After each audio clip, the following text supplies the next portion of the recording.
공보비서를 성폭행했다는 의혹이 제기된 안희정 전 충남지사에 대해서 경찰이 수사전 단계 내사에 착수했습니다. 최단비 변호사와 함께 관련 소식 알아보겠습니다. 안녕하십니까? 안녕하세요. 예, 지금 그 성폭행 폭로를 한 김지은 씨 서부지검에 고소장을 조금 전에 제출했다고 네, 그래요. 맞습니다. 예. 지금 어제 저녁 8시에 관련 방송 인터뷰가 나간 뒤에 일파만파 파문이 확산되고 있는 상황 아니겠습니까? 하루 사이에 지금 뭐 엄청난 일들이 많이 벌어졌는데요. 우선은 안희정 충남도지사의 현직 비서가 방송에 나와서 안 지사의 성폭력에 대해서 폭로해서 이제 파문이 일고 있는데 어떻게 된 내용인지 좀 간단히 설명해 주시겠습니까? 네, 짚어주신 것처럼 어제 밤이었습니다. 인터뷰를 하는데 그 인터뷰가 정말 굉장히 충격적이었고요.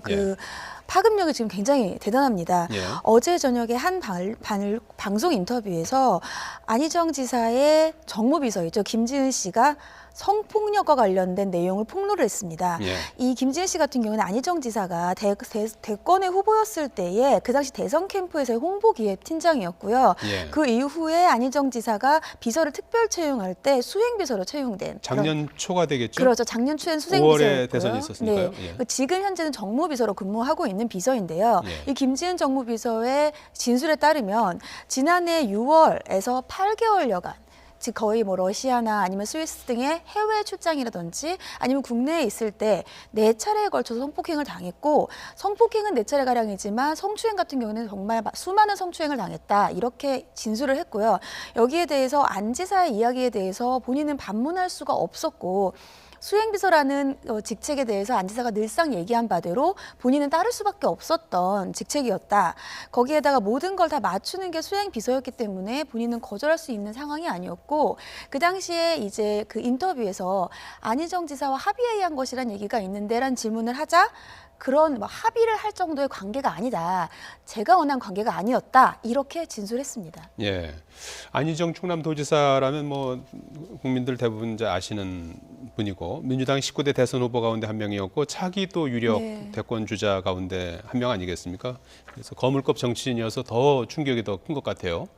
네, 맞습니다. 이 안희정 지사 같은 경우에는 말씀하신 것처럼 19대 대선 후보에서 문재인 현 대통령에서 2위였죠, 2위. 그러니까 예. 차기의 대선 후보에서의 가장 유력하다고 볼 수 있는 것이고요. 거기에다가 지금 충청도 같은 경우에서는 굉장히 많은 예를 들면 지방자치 선거라든지 여러 선거에서 파급력을 미칠 수 있는 인물입니다. 그렇기 때문에 이번에 안희정 지사의 미투 운동 같은 경우에 대해서 지금 더불어민주당 쪽에서 굉장히 충청도와 관련된 선거와 관련되어서 지금 어려운 입장에 처할 거라는 얘기도 있고요. 여기에 더해서 야당 입장에서는 지금 오히려 이제 반격에 나선 상황입니다. 예, 공보비서 마지막으로 맡았던 역할이 공보비서입니까? 아니요, 마지막 했던 비서 정무비서였고요. 정무비서죠. 네네. 예, 그럼 어떤 역할들을 했던 겁니까 그 동안에? 지금 이런 일들이 있었던 때는 수행비서였을 때입니다. 예. 수행비서라고 하는 것은 그 이름에서 나타날 수 있듯이 해당과 관련된 본인이 모시는 그런 분을 대해서 24시간 수행을 하는 역할을 해요. 예를 들자면은 출장도 안희정 지사 같은 경우는 출장이 잦지 않겠습니까? 예.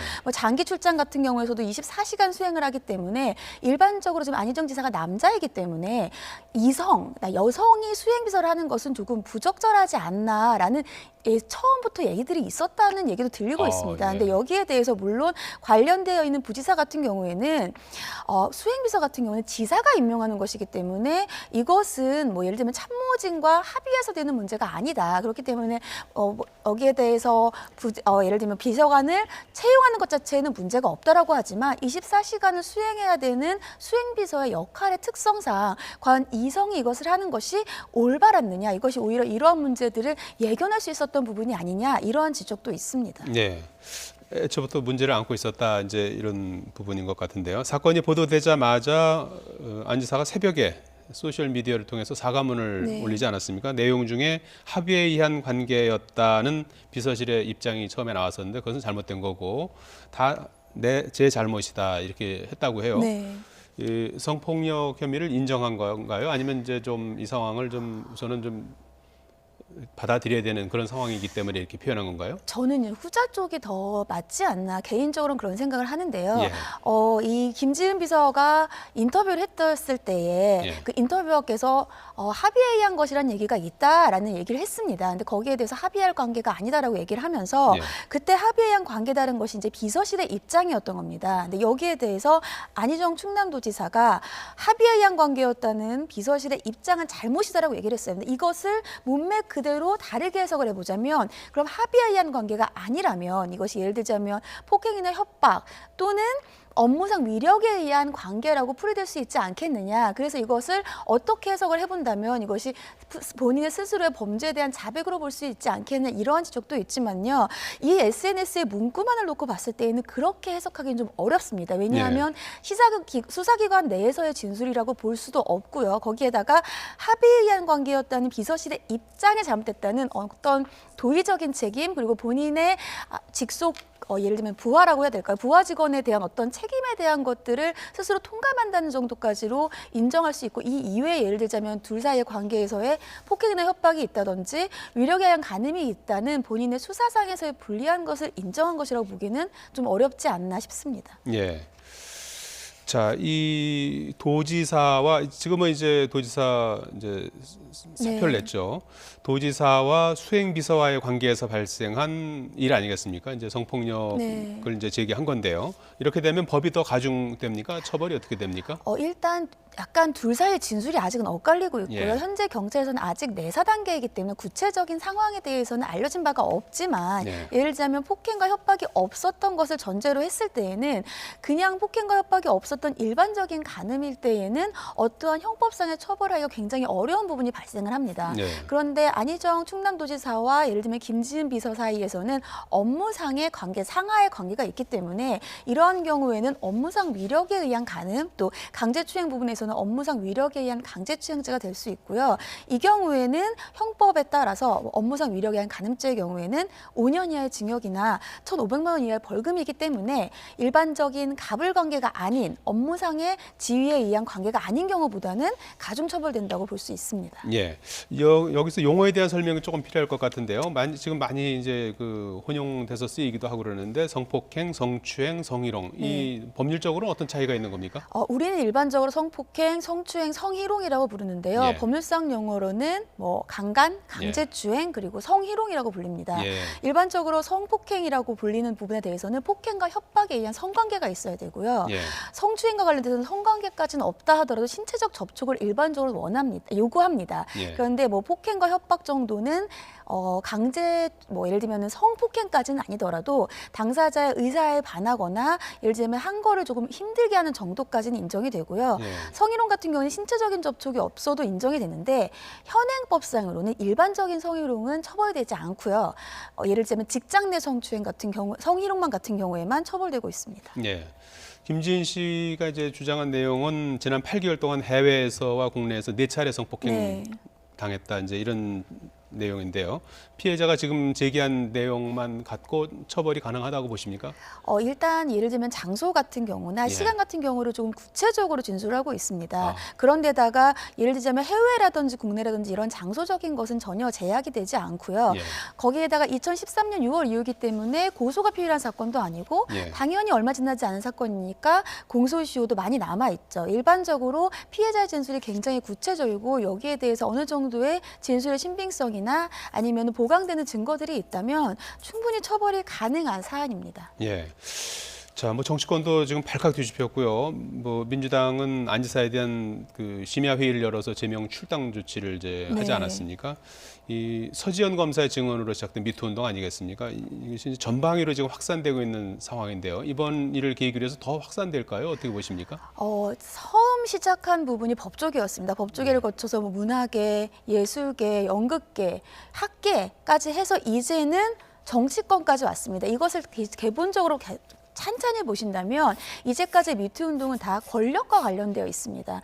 예를 들면 갑을 관계, 권력 관계에 따른 성과 관련된 범죄였던 거죠. 그리고 조직 내부에서 계속해서 그것이 묵시적으로 묵인되어 왔고 방조되어 왔다는 특징들을 가지고 있습니다. 예. 그것이 정치권에서 특히 더 그렇게 나타날 수밖에 없는 게 어저께 김지은 비서가 얘기했던 인터뷰 내용을 보시면 예. 너무 두려웠다. 그리고 그분이 가지고 있는 권력은 굉장히 예를 들면 대단한 권력이기 때문에 내가 어떻게 할 수 없는 부분이다. 내가 여기에 나와서 얘기하는 것도 국민들이 나를 지켜주기를 바랬다. 이런 내용들이 있거든요. 예. 그렇기 때문에 그만큼 정치권에서는 갑을 관계라든지 아니면 권력 관계가 다른 집단보다도 더 강하다면 강할 수 있는 부분이라 충분히 정치권에서의 미투 운동은 확산될 가능성을 내포하고 있다라고 볼 수 있습니다. 예, 그 안타까운 부분 중에 하나가 김지은 씨가 했던 얘기 중에서 이제 주변에 얘기를 했는데 그런 부분들이 잘 수습이 안 네. 됐다 이런 언급이 있었고요. 또 추가 피해자 가능성도 제기하지 않았습니까? 네, 그 두 가지에 맞습니다. 대해서 좀 말씀해 주시겠습니까? 처음에 본인이 주변에서 함께 일하던 선배들이 눈치를 챈 선배가 있었고 그래서 도와달라고 얘기했더니 특별하게 어떻게 하라는 얘기는 하지 못했다. 그냥 거절을 하라고 해서 거절을 했는데 이렇게 됐다라고 진술을 했습니다. 예. 이것이 바로 정치권에서 지금 미투 방지법이라고 얘기하고 있는 적극적으로 방조를 했거나 묵인한 사람들에 대해서 처벌을 하자는 내용과 마찬가지예요. 결국 이제까지 미투 운동이 벌어지게 됐던 중에 하나가 주위에서 사회에서 예를 들면 묵인을 했기 때문에 이것이 지속적으로 관습과 같이 이어왔다는 것이거든요. 그래서 이 부분에 대해서는 분명히 짚고 넘어가야 될 필요가 있고요. 두 번째로는 어제 인터뷰에서 추가적인 피해자가 더 있을 수 있는 가능성을 열어두는 인터뷰를 했습니다. 예. 여기에 대해서는 새로운 피해자가 있다는 것은 예를 들면 안희정 도지사의 좀 예를 들면 처벌의 가능성도 높일 수도 있지만 안희정 도지사가 이제까지 했던 행동들에 대해서 김지은 비서의 진술의 신빙성을 더욱 높일 수 있기 때문에 그 파급력은 훨씬 더 커질 거라고 보입니다. 예, 뭐 저희가 속단하거나 예단해서는 안 됩니다만은 추가 피해자가 있을 경우에는 당사자가 미투 운동에 참여를 해야 되는 겁니까? 아니면 제3자가 김지은 씨가 얘기를 해서 밝혀질 수 있는 겁니까? 이제까지 우리가 미투 운동의 피해자들을 보면 그 특징들이 본인의 실명을 예. 거론하고 본인의 얼굴을 공개합니다. 그 이유는 예를 들자면 이제까지 이윤택 연출가 같은 경우에는 너무 옛날 일들이라 형사적으로는 처벌할 수 없지만 지금이라도 사회적으로 관심을 환기시키고 싶다라는 차원들이 많았을 것이고요. 아니면 예를 들면 안희정 도지사 같은 경우라든지 다른 현재에도 처벌할 수 있는 가능성이 있던 경우라 하더라도 예를 들면 본인의 안전도 추구하고요. 아니면 본인의 진술에 대해서 신빙성을 높이기 위해서입니다. 왜냐하면 가명을 쓰거나 얼굴을 공개하지 않으면 그 진술에 대한 신빙성을 사람들이 의심하는 경향이 있기 때문에 그렇게 했던 것인데요. 만약에 추가적인 피해자가 있다고 하더라도 반드시 실명을 공개하거나 언론 노출할 필요는 없습니다. 이것이 2차적인 피해를 또 야기할 수도 있기 때문인데 예. 하지만 예를 들자면은 앞서서 말씀드린 것처럼 실명을 거론하거나 한다면 좀 더 신빙성이 높아질 수 있는 장점은 있을 수 있겠습니다. 예. 이제 우려되는 것이 이제 김지은 씨의 2차 피해 네. 아니겠습니까?